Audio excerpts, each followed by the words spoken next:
morning. Welcome to Viewpoint, your program of personalities, politicians, and perspectives. We've got all three this morning, Mrs. Busby. In one package. In one package. Handsome package, too, to might add. And a brand new package. Well, yeah, but he's not new to politics. We'll go into that. Oh, no. He's been in it a long time. Started with our friend Ray LaHood. Yeah, my goodness. I remember Ray used to come down from Peoria to this wonderful, eloquent station here. We always start the Viewpoint program, Tim, with a kudo or two. And if I may, I'll take a little personal interest in this kudo and make it known that our representative lives in Springfield and has made the trek to Atlanta just to appear here on Viewpoint, and so we appreciate that. Absolutely. And, kudos to you, sir, for making that little extra effort. And with that said, I'm going to let Mrs. Busby make the formal introduction. Yeah, Tim Butler is the man who was selected by the county chairman within his district to replace Rich Brower, who, of course, moved on a little bit. Tim is a Republican, a graduate of Eastern Illinois University, has a lovely wife who works for the state, as a matter of fact, and so he's moved up to be our representative down there, and I hope, Tim, that you're being so agreeable to coming this morning will be a pattern, and you'll come visit with us as often as you can. It's always helpful to hear from if you'll pardon me, the horse's mouth, what's going on in the big city down there. Well, that's okay, because there's a lot of the other end of the horses down there where Tim works, so that'll work this way. Well, there you have that.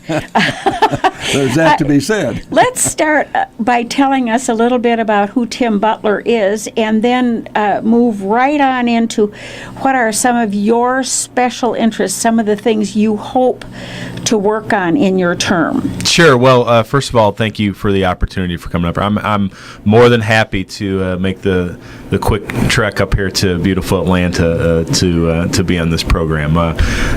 It's an easy drive coming up 55. I live on the north end of Springfield, right by the state fairgrounds, so it's not a problem at all for me to get up here. And I know Logan County very well. My wife and I lived in Lincoln for about 3.5 years back in the mid to late 90s when I was working for Congressman LaHood. Mm-hmm. So I do. As I told the Republican Lincoln Day dinner a few weeks ago, I love Logan County. I really do. It's one of the best counties in the state, and I am very honored to represent Logan County. I can tell you. Of course, we three feel the same way you do, so we applaud your liking it. Yeah, we can continue with the program now that we're on the same plane. Go ahead. You started. I just want you to go ahead and tell us a little. Sure. More So about I've been in office since March 3rd. I took over, as you said, for Rich Brower. Was appointed to fill the vacancy when Rich took a job at IDOT under Governor Rauner. It's a true honor for me to represent the four counties in the 87th district, part of Sangamon County, part of Tazewell County, and all of Menard and all of Logan County. Mm-hmm. So it's about 100,000 people that we represent in this district. Now, when one is appointed to fill a term, your committee assignments are good. Do you then take on the assignments that he had, or do you get assigned? I did. I didn't get assigned the same committees that Representative Brower had. I think I put in my thoughts on some of the committees, and I was lucky enough to get on, I think, some pretty good committees for the 87th District. Yes. 2 of the transportation committees in the House, which I think transportation's a vital issue for our area, and it's an issue that I've worked on working for either Congressman LaHood or Congressman Davis over the years, so it's something that I have, I think, a natural inclination to work on. I got on the tourism committee, which I think for our area is vitally important. The Museums Committee as well, which is vitally important for the history and of our area and so on, and also the Environment Committee. So 5 pretty good committee assignments. In regard to your Museums Committee assignment, there's talk right along about a building from Obama's memorabilia, and should it be in Illinois? Should it be someplace else? Should it be in Hawaii? What are we going to do about that? in the event that it does come to Illinois, the rumor is that Illinois is broke, just like the U.S. government. Who in the name of all that's holy is going to pay for it? Well, Illinois is certainly broke, I can tell you that. I'll be honest, this is the first time That's I've a been good way to start. asked that question about the the presidential library. Where it's going to be cited, that's not up for me to decide. I would think when you look at the long view of things and whether or not you agree with the president, as a lot of people don't agree with the president, like myself on a lot of occasions, he is the president of the United States, a historic president of the United States, being the first African-American president, who does have roots in Illinois, served as a state senator from Illinois. Obviously, his family has lived and grew up in Chicago with his daughters and his wife and so on. I personally, I would like to see it located in Illinois. I certainly hope that I would not envision, at least in my mind, us expending state dollars for this. But if it's private funding, there's no precedent for that. No, it's and the presidential museum, presidential libraries, largely except for the Abraham Lincoln Presidential Museum and Library in Springfield, have been administered by the National Archives, and so there's been some federal money involved with those. But my suggestion on a presidential library for President Obama would certainly be private funding for it, which I would think isn't that the normal way I believe there's usually that? A lot of private funding that goes into so my comment about that is there have been a lot of abnormal things done, so we'll see about that. That's a great way to start. Well, just right out of the chute. We were talking off air, Tim, this morning about these elections that we've had to have and will be having and how costly they are. And I raised a question with you as with specific reference to Aaron Schock's replacement. Abnormally expensive. And I asked you the question if you felt like that should come out of his campaign funds that he has, which is some $3 million. And go ahead and give us your answer on that. Well, first of all, I don't think any of us could anticipated, what happened with Congressman Schock. I think I think he had served the district well. I think he was responsive to the constituents in the district, but obviously a lot of things came to light over a very quick period, and serious problems. Yeah, and the congressman made the decision to resign. And that's never an easy thing. I'm sure it certainly was not an easy thing for Congressman Schock, and it's certainly a difficult thing for the constituents of the 18th district. I do know, just from my background working for Congress, while the people will not have a voice in Congress of the 18th district for the next few months, the office still is managed by the clerk of the House of the U.S. House. So if people have issues or things that they need to access, they will have access to the U.S. House. And obviously you have your two United States senators, and Senator Kirk and Senator Durbin, that if people need things, if they're going to D.C. to visit or if they want to advocate on issues, they certainly can contact the senators. Go ahead. No, I'm sorry. As far as the cost of the election, I've met with several of the county clerks in the 18th district. I actually don't live in the 18th district. I live in the 13th district by a few blocks in Springfield, but obviously very familiar with the 18th district from my time working for Congressman LaHood. I've met with several of the clerks. Just spoke with Sally Turner last night, actually, and the clerks are rightly concerned about the cost of this special election. This will be the only thing on the ballot this summer. The dates were set yesterday. Final dates were set yesterday by the governor. July 7th is the primary. September 10th, I believe, is the general election. And then, so whoever is elected on September 10th will be immediately sworn in, within the next few days, I think, after that election. The cost for this special election is going to be in the millions of dollars. Think of that. And it's 19 counties, and like I said, this will be the only election on the ballot for that. So it's going to be tremendously low turnout with elections around times that are around. Relatively slow turnout. And they're, the dates that have been selected are around 2 of our major holidays, so people are going to be traveling or on vacation or things like that.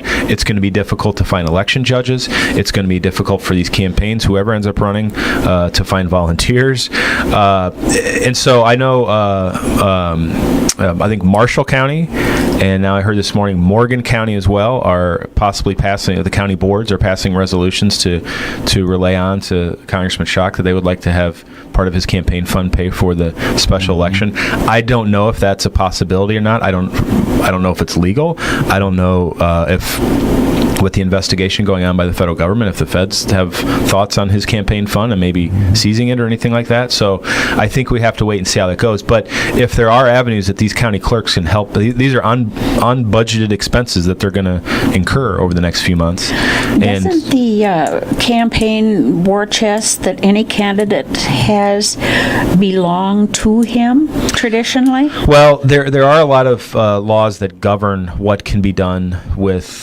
campaign funds. A lot of that has changed over the last couple decades. When a member retires from Congress or is no longer running for office, there are a variety of things that they can use that fund for. They can't really use it for personal use per se, but it can be used for to give to other candidates. It can be used to give to charity, things like that. I know when Congressman LaHood stepped down, he gave money to Bradley University, gave money to the Dirksen Congressional Center. He created a scholarship fund, things like that.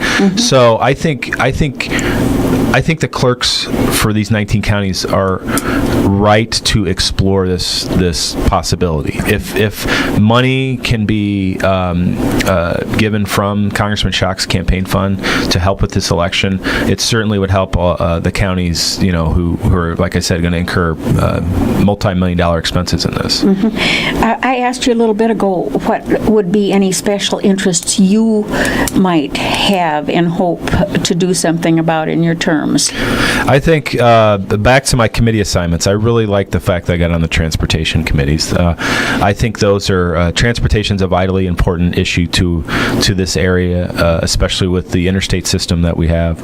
I represent Capitol Airport in Springfield, so our air transportation in this area is very important. And even though the Illinois River is not within this district per se, I know the importance of the Illinois River when it comes to agriculture, especially, and moving products to market and things like that. So being on the transportation committees are really important to me. I also didn't realize how many specialty license plates we have in Illinois until I got on one of these transportation committees, and there's more coming down the pike as well. So I think that's those are good committees for me to be on.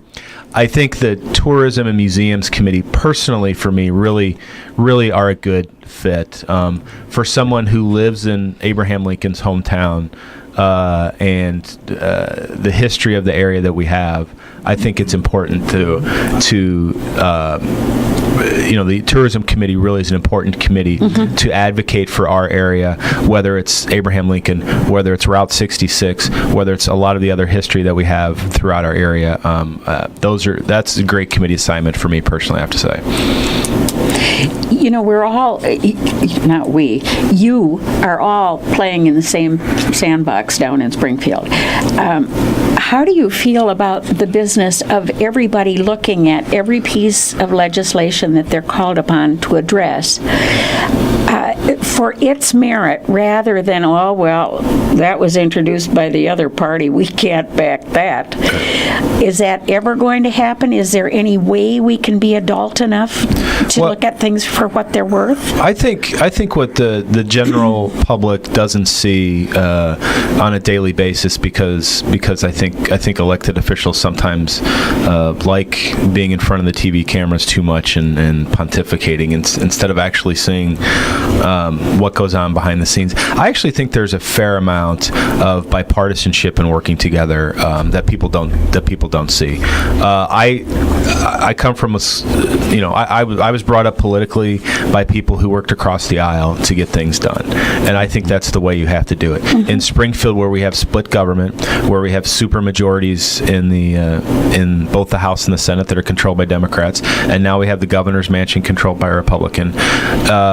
Bipartisanship has to happen for us to get anything done. So I think it's very important to work across the aisle. I've made it a priority. My first few days on the job, one of the things that I did was walk to the other side of the aisle on the House and introduce myself to a lot of the Democrats, because these are now my coworkers. These are the people that I work with on a daily basis, and we all I have to respect the districts that they come from and the people that elect them, because the issues on the west side of Chicago are not the same as the issues on the north side of Springfield or in Logan County. Right. They're different issues, and I have to understand that and respect that, and hopefully they respect my viewpoint as well. I think you mentioned, reviewing the legislation and so on. I've made it a priority to make sure every piece of legislation that comes through my committees I review before we go into committee, even if it doesn't get called up in the committee and so on,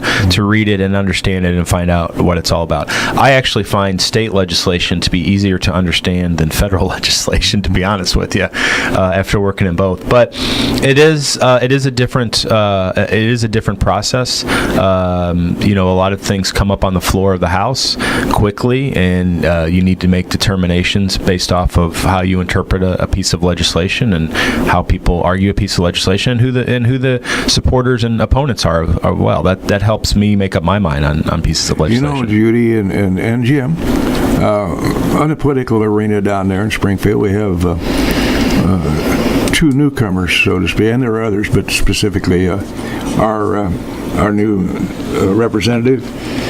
He's not a neophyte in the political game. Considerable background and experience as an aide to Congressman LaHood, and that certainly bodes well for your approach to government. And you just demonstrated that a minute ago by saying how important it is for you to read and try to understand. I use the word try in some cases. Some of this legislative process, these bills that come across your desk. You've had a background in politics, so to speak, and now we have a new governor, and his is a business background and a non-political background, and so this is trailblazing on his part, and he has the need for this job. He's not a political animal. I think the man came and put himself on the line to serve, to try to better things in Illinois. That's my perspective. Mm-hmm. And I don't think he could give a tinker's damn whether he gets reelected or not. Let's address that elephant in the room with Governor Rauner's agendas and at least a lot of them. Give us a comment or two about that, will you, Tim? Sure. I've enjoyed getting to know Governor Rauner over the last several months. I think he is a breath of fresh air to Springfield after 12 years of the Quinn and Blagojevich regimes. I think he has come to Springfield wanting to bring state government back to Springfield. For those of us from Central Illinois have a great deal of pride in Springfield being the state capital, and have been upset at seeing a lot of the services and jobs move to Chicago over the last 12 years. So I do believe the governor has made a real commitment to returning Springfield as the capital, and you see that through many of his appointments. You see that through the agency directors that he's brought on that are moving to Springfield. You see that in his staff that live in Springfield, or even if they do live up north, they are down in Springfield most of the time during the week. So I think he's made a real commitment to that. I also think the governor's done a very good job trying to reach out to the members of the General Assembly.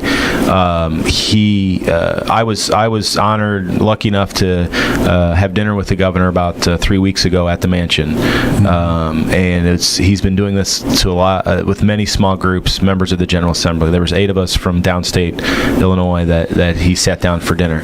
I think the next night he was doing it with some members of the Black Caucus. So he's doing, I think, what he needs to do to try to develop relationships with the General Assembly, which I think is very important.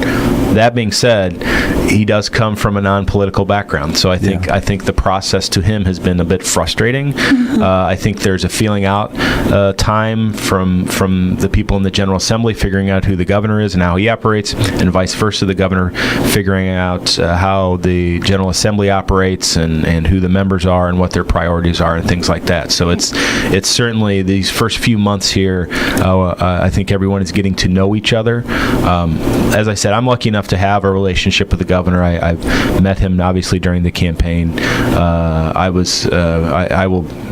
I supported him in the primary, so which was a tough thing for a lot of people. But I saw where I thought he could bring a new, fresh idea to Springfield. So I was happy to support him in the primary. The other thing for me is I know personally a lot of the folks on Governor Rauner's staff, and to me, that's a huge difference from the Quinn administration. I didn't know a whole lot of people in the Quinn administration. I didn't know who to pick up the phone and call there to get things done. The governor's office, I know literally dozens of people where if we need to get things done, or if I want to have some input on legislation or on an idea that the governor's had, I can pick up the phone and call him. And I think that's really helpful for the people of the 87th district as well. Mm-hmm. So. Oh, yes. One example that I particularly applauded, and I doubt that I'm alone, was he looked at the whole auto pool down there of state cars that are used by employees for their various travels, and decided that they really had an excess of cars, and he was going to clean that up a little bit. I think that's the kind of things that may look like a small shovel, but it takes a whole bunch of small shovels to dig a big hole in this deficit. Yeah, I've worked in both the private sector and the public sector, and I will say there is a difference in the way people approach their job on a daily basis in the two different sectors. I think the governor has brought a private sector business sense to a lot, or is trying to a lot of the operations of state where we could use some business sense. Definitely. The pool for state cars is a great example. Let's evaluate, how much these cars are actually being driven, what the cost is. Are there, can we reduce the pool? Is it better for people to get reimbursed for mileage instead of using a state car? Things like that. I mean, I think that's the kind of things that the governor is bringing to Springfield with the business background to, create, strategic plans for agencies to carry out their job, to evaluate things on their merit in a business sense. I think those are all good things that the governor is bringing, that's for sure. I think, too, that his appointments are being appropriate. So many times somebody is appointed to be the head of one of the big departments in the state, and they don't even know what the acronym stands for, let alone how it's going to work. You've got to have people in these positions of leadership that know what they're talking about. Right. And you've seen the governor reach out around the country, literally around the country. You've seen folks come in from Florida and Indiana and Georgia and Hawaii to come in and help out this governor. And I think that speaks a lot to, number one, the interest around the country that people want to see in turning around Illinois, but also the contacts and the charisma that this governor has to be able to reach out to folks to say, hey, I want you to come into my administration. I want the best and brightest. He uses that line a lot. I want the best and brightest people to come to Illinois to help us turn around. And there are a lot of bright, smart people that this governor has brought in that I think want to do big things for the state, and that's good. I think we need to understand, too, that in the process of trying to accomplish what we all think Governor Rauner's goals, plural, are, that in that process, some of us are going to get our toes stepped on a little bit. And that's not going to be very, it's going to be painful for some people. And I think that's just a reality. What are your comments about that, Tim? Well, it's when we're $6 or $7 billion in the red, as we're going to be going into the next fiscal year 16, there's a lot of big changes that we need to make in the state to our financial situation, and that's not going to be easy. As you said, there's going to be some pain. There really is. There's going to be programs that are going to be eliminated. There's going to be programs that are going to be reduced, and we're not going to be able to do all the same things that we've done for the past 12 years and fund them on the state level. We took a lot of it for granted. We took a lot of it for granted. You've seen a Medicaid program that's expanded tremendously under the last two governors to a place where it's really unsustainable, I think, these days with the Medicaid program. But the program itself, in and of itself, it's not a bad program. It's not a bad program at all. It's just that there are these loopholes in everything, and a whole bunch of people who know how to take advantage of loopholes. I should think that to just clean up, you say Medicaid, just clean it up, I should think would save several boxcars full of dollars. It's and I think that's where we need to evaluate all these programs to see what loopholes are in there, what programs we can cut and eliminate. Eligibility requirements for things like Medicaid. I think we need to take a long look at those to see how those have been expanded over the years, and see are there areas that we can peel back on. You're right. I mean, a lot of these are vital services to people who are in need, and I don't think any of us, the classic image of Republicans pushing grandma over the ledge and her wheelchair, that's the image we get a lot. But I think Republicans are about self-sufficiency and people working the way up the ladder and things like that. And I think if we're going to have some of these programs, let's make sure that we're taking care of those who are truly in need, and then also let's create an environment for people to work their way up into jobs, whether it's a lot of the welfare to work a lot of the welfare to work program has been peeled back over the years, where you don't have a work requirement anymore to receive benefits, and I think that's something that we need to take a long look at and make sure that people are working their way back up. Pattern yourselves a little bit after the Habitat for Humanity approach. Right, exactly. They have a good approach. Exactly. And what sweat equity is the term they use. You better believe it. And what we need is a hand up, not a handout. That doesn't do anybody any good. Right, exactly. The old expression, work fair rather than welfare. Yeah. Right. That should be nationwide. Tim, Lincoln Developmental Center. Yes, sir. In your short term of office so far, have you had anybody address that question to you? I have. My first day, I had not been sworn in for more than a few hours when my very first meeting was in Senator Brady's office with Mayor Snyder, specifically about LDC. That's it. And there hasn't been hardly a conversation that I've had about Lincoln that LDC has not come up. It's an issue that I'm familiar with. As I said, I lived in Lincoln for 3.5 years at a time when Governor Ryan was closing down LDC, and it is it's a sore point for the community. It is property that needs to be reused, redeveloped.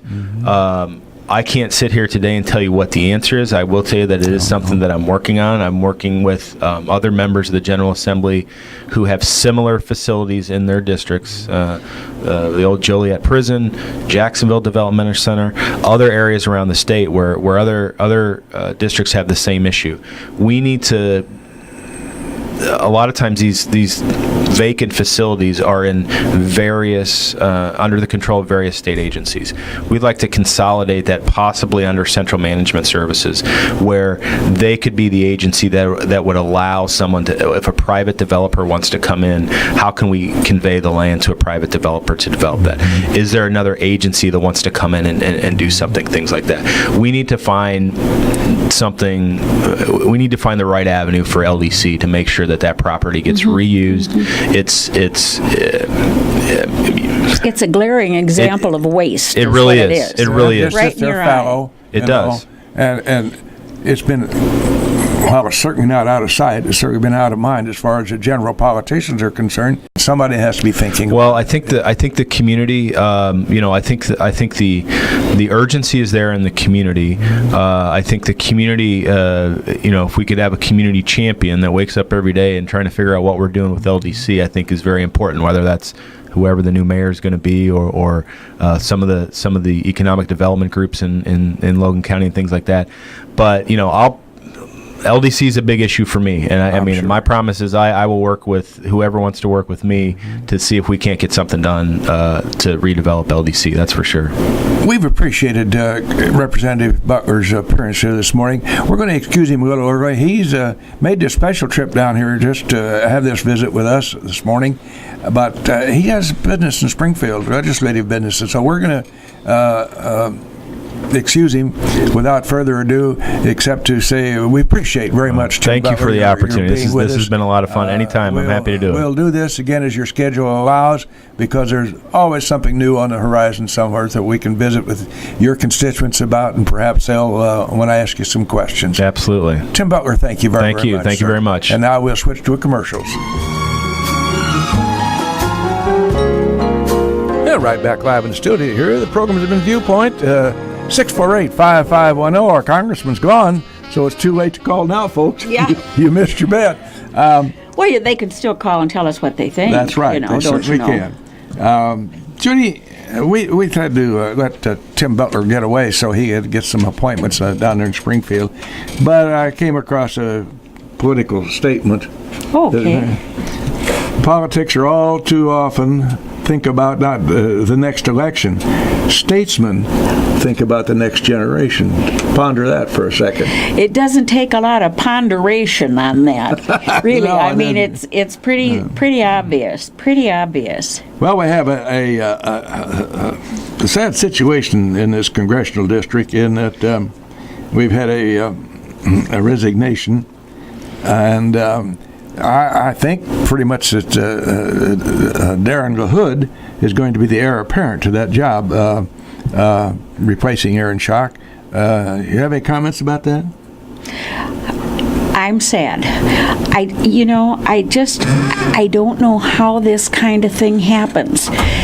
These young people, I'm sure, go in to this. I'm sure that the aforementioned representative went into his office with all good intentions, and I'm sure he had things that he was hoping to be able to bring to fruition. I'm sure that he's an honorable, noble person, but I suppose when you get there, you see things happening and you think about, well, the policy is and the rule is and the law is. And then what happens when we get to thinking, but I am the law? Well, you might, I don't know, it's a statement off the cuff, but you might say the system done him in. Yes, it is what done him in. Yep. I think with the background of Mr. LaHood, who's not new to politics, has served, we will be well served if that gentleman takes that seat.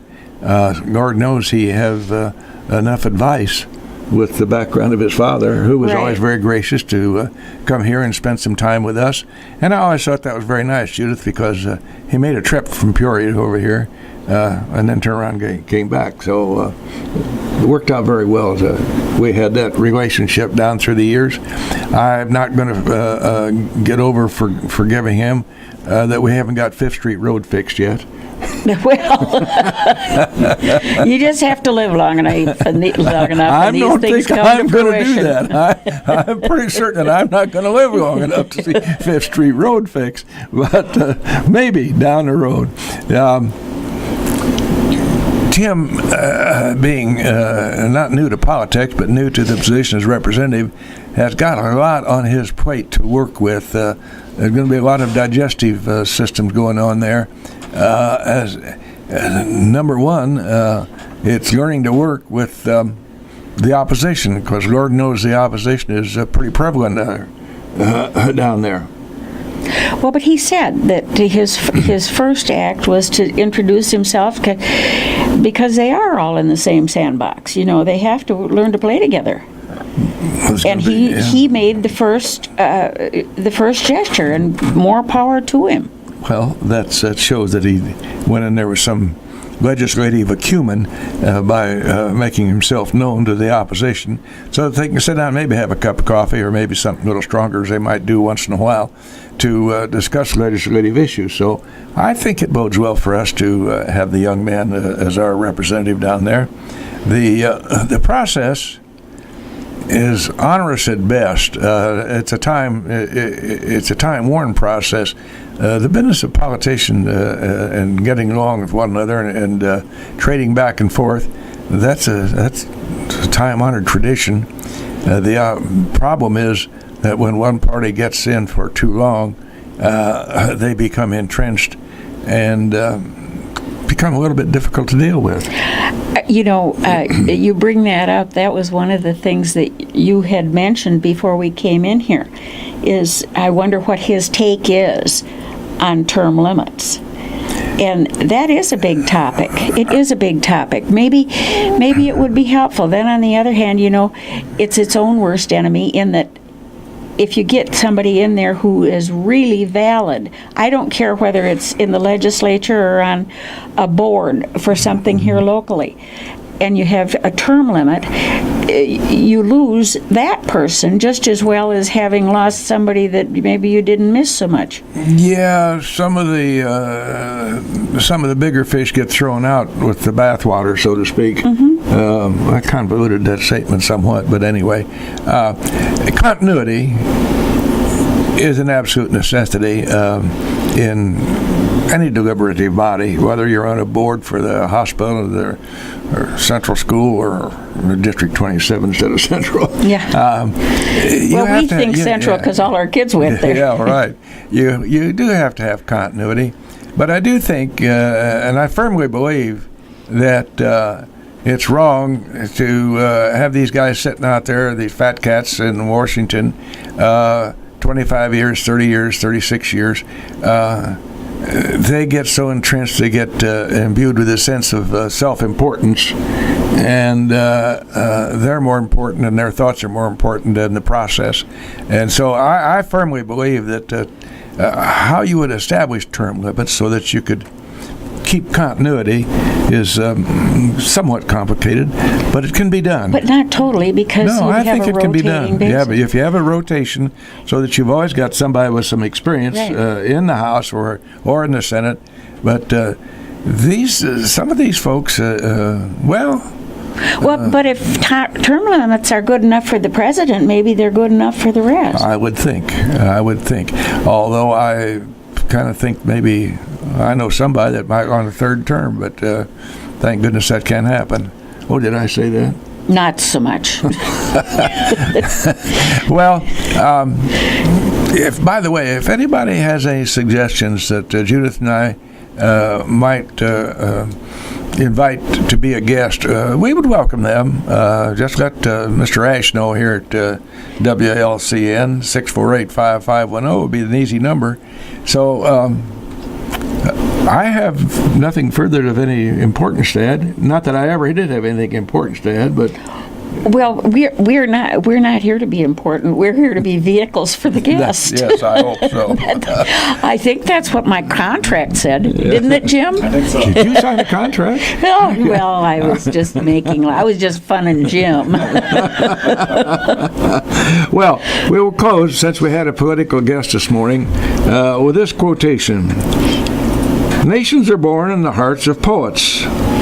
They prosper and die in the hands of politicians. Ooh, ouch. And that would be the end for Viewpoint. Thank you very much.